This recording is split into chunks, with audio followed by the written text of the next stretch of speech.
நமஸ்காரம். இன்னியோட proverb, life is really very simple. What we give out we get back. Every thought we think is creating our future. பியூட்டிஃபுல்லுங்க. ரொம்ப ரொம்ப ரொம்ப அழகான ப்ராவர்ப். ஸோ ஒரே ஒரு லைனில் நான் சொல்லிடுறேன். இங்கே இந்த சாராம்சு இந்த ப்ராவர்போட பியூட்டிஃபுல் மீனிங் மெசேஜ் என்ன அப்படின்னு கேட்டால், என்னோட தனிப்பட்ட முறையில் என்னோட முயற்சி, தட் இஸ் உயர்வுக்கும் என்னோட தாழ்வுக்கும் நான் தான் காரணம். அதுதான் நான் சொல்கிறேன். ஸோ உங்களோட thinking, every thought we think is creating our future. So நம்ம எண்ணங்கள் தான் நம்மளை உருவாக்குறது. நம்ம அதை பண்ணணும், இது பண்ணணும் அப்படின்னு நம்மளை உருவாக்குறது.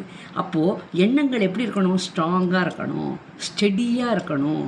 அந்த எண்ணங்கள் is owned by you, which is given by almighty.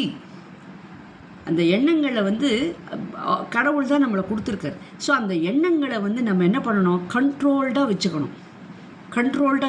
அந்த கண்ட்ரோல்டாக வச்சுக்கணும். அப்படிங்கும்போது தான் நிறைய இந்த மாதிரி எங்களுக்கு சொல்யூஷன்ஸ் என்னென்னு கேட்டேன்னா, மெடிடேஷன், யோகா, அப்புறம் இந்த ரேக்கி, ப்ராணிக் ஹீலிங், இந்த மாதிரி நிறைய சொல்யூஷன்ஸ் இருக்குது. இந்த மாதிரி நீங்கள் பிரயோகம் பண்ணும்போது என்னென்னா, கண்டிப்பாக உங்களோட எண்ணங்கள் உங்களோட கண்ட்ரோலில் இருக்கும். ஸோ உங்களோட கண்ட்ரோலில் இருக்குங்கும்போது கண்டிப்பாக அது ஹெல்த்தியாக இருக்கும். அப்போ அது ஹெல்த்தியாக இருக்குமானா definitely you are in a beautiful growth. அந்த சக்ஸஸ் அப்படிங்கிற அந்த க்ரோத்தில் தான் நீங்கள் இருக்கேள். இதில் இன்னொன்று என்னென்னு கேட்டேன்னா, வாட் வி கிவ் அவுட். நீங்கள் என்ன கொடுக்குறீங்களோ அது உங்களுக்கு திருப்பி வரும். இதுக்கு பியூட்டிஃபுல் மெயின் என்னன்னு கேட்டேன்னா, நம்மளோட வார்த்தைகள். எண்ணங்களை பற்றி முதல்ல சொன்னா இல்லையா, அதே மாதிரி இதில் வார்த்தைகள். ஸோ இந்த வார்த்தைகள், வாட் யூ கிவ் அவுட். நான் அவளை அடித்து கொண்டு போகிறேன் அப்படின்னா அது திருப்பி உங்களை தான் தேடும். நோ, வாழ்க வளமுடன் அப்படின்னு நீங்கள் சொல்லி பாருங்க, அப்போ you will get back. So அதில் மாற்றங்கள் இருக்குது. ஸோ இந்த வார்த்தைகளாலையும் எண்ணங்கள் தான் லைஃபு, அது ரெண்டும் தான் இம்பார்ட்டண்ட்.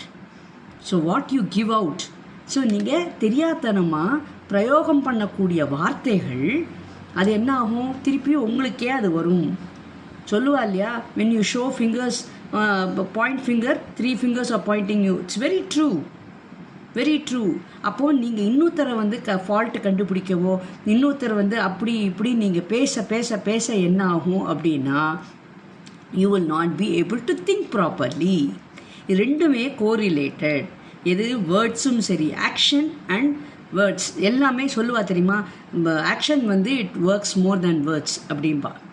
கண்டிப்பாக. ஸோ இந்த மாதிரி நேரங்கள்லாம் எங்களை மாதிரி ஆட்கள், தட் இஸ் இந்த மெடிடேஷன், ரேக்கி, இதெல்லாம் it will give you beautiful ஹேண்டுங்க. எங்கே பேசணும், எங்கே கண்ட்ரோலாக இருக்கணும், எது ரைட்டு எது தப்பு, இவா ரைட்டான ஆளா இவா தப்பான ஆளா, எல்லாத்தையும் நாங்கள் அழகாக ஜட்ஜ் பண்ணுறோங்க. இதை நான் பெருமைக்கு சொல்லலைங்க, கண்டிப்பாக இது உண்மைங்க. நம்ம என்னென்னா, எனக்கு அவள் செட்டாலேன்னு தான் நான் சொல்லுவேனே வழிய, அவள் கெட்டவா நான் சொல்ல மாட்டேன். எனக்கு அதிகாரம் கிடையாது. எனக்கு அவள் செட்டாலேங்கும் போது நான் ஒதுங்கலாம் இல்லையா. So I can safeguard my self. So அவளை நான் கம்ப்ளைண்ட் பண்ணவோ, அவளை பற்றி நான் தப்பாக பேசவோ எனக்கு அதிகாரம் கிடையாது. அது தப்பு. எனக்கு அவள் செட் ஆகாமல் இருக்கலாம், பட் இன்னொருத்தருக்கு அவள் செட் ஆகும். ஸோ அதனால் நம்ம we have to keep ourselves aloof. நிஜமாங்க, இதெல்லாம் எங்களுக்கு கண்டிப்பாக எங்களுக்கு அந்த டிஃப்ரென்ஸ் எங்களுக்கு தெரியறதுனால we are able to survive beautifully, ஹெல்தினா சும்மா இல்லைங்க, நிஜமா. ஸோ அதனால தான் எங்கெங்கே பேசணுமோ அந்த இடத்துல மட்டும்தான் நாங்கள் பேசுவோம். பேச வேண்டாத இடத்துல நாங்கள் பேச மாட்டோம். நீங்கள் கோடி ரூபா கொடுத்தா கூட பேச மாட்டோம். அதுவும் நான் ரொம்ப இப்போது ரிஃபைண்டுன்னா பயங்கர ரிஃபைண்ட். ஏன்னா தட் ஒர்க்ஸ். இந்த காட் இதுதான். இப்போ சில நேரங்களில் சொல்லுவா தெரியுமா, ப்ரேயர்ஸ் ரொம்ப சைலண்ட்டாக இருந்தானா, think that God is going to do something good for you அப்படின்பா. காட் சைலண்ட்டாக, நம்ம மட்டும்தான் பேசிகிட்டே இருக்கோம், காட் சைலண்ட்டாக இருக்கார் அப்படின்னு ஒரு விதத்தில் ஒரு சின்ன கமெண்ட் வரும். அப்போது சொல்லுவாள், இல்லை காடு சைலண்ட்டாக இல்லை, he is ready, he is preparing himself to do something good for you அப்படின்பா. அதே மாதிரி ஸோ நம்ம we do with in action. ப்ரேயரில் நம்ம என்ன சொல்கிறோம், எனக்கு இது வேணும், அத்தை வேணும், இப்படி வேணும், இப்படி பண்ணு, அப்படி பண்ணு, உனக்கு கண்ணு தெரியலையா, காது தெரியலையா அப்படின்னு you are just saying. So இப்போ அவர் ரிப்ளை என்ன பண்ணுறார், he is doing it in action. Instead of words he is doing in action. இதே மாதிரி தான் நீங்கள் வந்து க்ளீனாக சொல்கிறா பாருங்க, words what we give out we get back. So நல்ல வார்த்தைகளே நம்ம பேசணும், நல்லதே நினைக்கணும். So whatever we think அதுதான் நம்மளோட ஃப்யூச்சர். ஸோ நானே, எனக்கும் நான், வளர்ச்சிக்கும் நானே, தோல்விக்கும் நானே, வெற்றிக்கு நானே, தோல்விக்கு நானே, எப்படி வேணால் நீங்கள் வச்சுக்கோங்க. ஸோ எல்லாமே சிங்குலர். இன்னார்னால, இவானால, இவா எப்படியுமே இப்படி தான், அவா எனக்கு ஹெல்ப் பண்ணலை, வேண்டாம். யாருக்கு யார் ஹெல்ப் பண்ணணுங்கிற கண்டிஷன் கிடையாது. ஸோ கண்டிப்பாக கடவுள் உங்களுக்கு கொடுத்துருக்காரு மூளை, சூப்பர் மூளை. ஸோ இப்போ இந்த எண்ணங்களையும் வார்த்தைகளையும் பிரிட்ஜிங் பண்ணுறது புத்தி. எண்ணங்களையும் வார்த்தைகளையும் பிரிட்ஜ் பண்ணுறது எதுன்னு கேட்டேன்னா புத்தி. ஸோ இது நல்லா நீங்கள் தெரிஞ்சுக்கோங்க.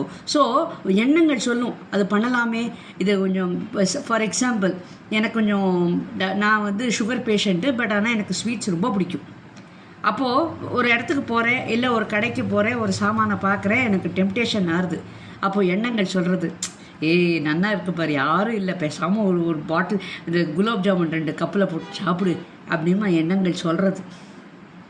அப்புறம் வந்து வார்த்தைகள் வந்து, சரி போய் வாங்கலாமா, என்னது நல்ல குண்டு குலாப் ஜாமுனாக இருக்குது அப்படின்னு போய் வாங்கிறதுக்கு போகிறேன். புத்தி சொல்கிறது, ஏய் வேண்டாம், நாளைக்கு அப்புறம் திருப்பி ஒரு இன்ஜெக்ஷனோ ஒரு இதோ ஜாஸ்தியாகும், வேண்டாம் அப்படின்னு புத்தி சொல்கிறது. ஒருவேளை புத்திக்கு நான் வந்து இம்பார்ட்டன்ஸ் கொடுத்து அந்த டெம்டேஷன் நான் கண்ட்ரோல் பண்ணிட்டேன்னா ஐ ஆம் சேஃப். நீ கம்முனு கடான்னு புத்தியை தூக்கி போட்டு நான் வந்து அவுட் ஆஃப் தி வேல போய் நான் பைசா கொடுத்து நான் குலாப் ஜாமுன் சாப்பிட்டா who is at loss? So இது ரெண்டுத்தையும், அது ரெண்டுமே வேலை செய்யும். அதாவது நீ வாங்கு, அந்த ஆசையை தூண்டி விடுறது எண்ணம். சரி வாங்கலாம், அப்படி எவ்வளோ வேலைப்பா அப்படின்னு நம்ம கேட்குறது ஓகே. பட் இது பிரிட்ஜ் பண்ணுறது புத்தி. ஸோ புத்தி என்ன பண்ணுறது, it is controlling you, it is making your life ஸ்ட்ராங்காக இருக்கணும், பிகாஸ் ஹெல்த்தியாக இருக்கணும், நீங்கள் லிவ் லாங்காக இருக்கணும் அப்படிங்கிறது புத்தியோட intention. So when you go with that, when you allow that to work, இங்கே மெயின் ஒர்க் என்னன்னு கேட்டோம்னா you have to make your brain active. தனிப்பட்ட முறையில் எண்ணங்கள் ஓடின்னு தான் இருக்கும், தனிப்பட்ட முறையில் வார்த்தைகள் பேசின்னு தான் இருப்போம். பட் இது பேசுகிறது ரைட்டு, இது தப்பு, இந்த இடத்துல இது வேலை செய்யும், இந்த இடத்துல இது வேலை செய்யாது அப்படிங்கிற புத்தி வந்து கண்ட்ரோல் பண்ணினா தான் யூ கேன் சர்வைவ் பியூட்டிஃபுல்லி. அதுதான் அப்போது கடவுள் கொடுத்த புத்தியை நீங்கள் யூஸ் பண்ணாது யாரோட தப்பு?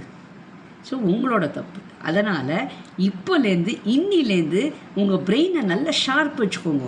எப்படி நம்ம ஷார்ப்பனர் வந்து பென்சிலை நம்ம ஷார்ப் பண்ணோன்னா எப்படி லெட்டர்ஸ் எல்லாம் லெஜிபிளாக இருக்கும், பென்சிலை நீங்கள் எழுதும்போது எப்படி லெஜிபிளாக இருக்கும், அதே மாதிரி நம்மளோட புத்தியை எப்போதுமே ஷார்ப்பாக வச்சுக்கணும். இந்த ஷார்ப்பாக வச்சுருக்கணும் அப்படிங்கிறது இந்த மாதிரி tools, meditation, reiki, pranic healing, yoga, முத்ராஸ்லாம் பியூட்டிஃபுல்லாக ஒர்க் பண்ணுறதுங்க.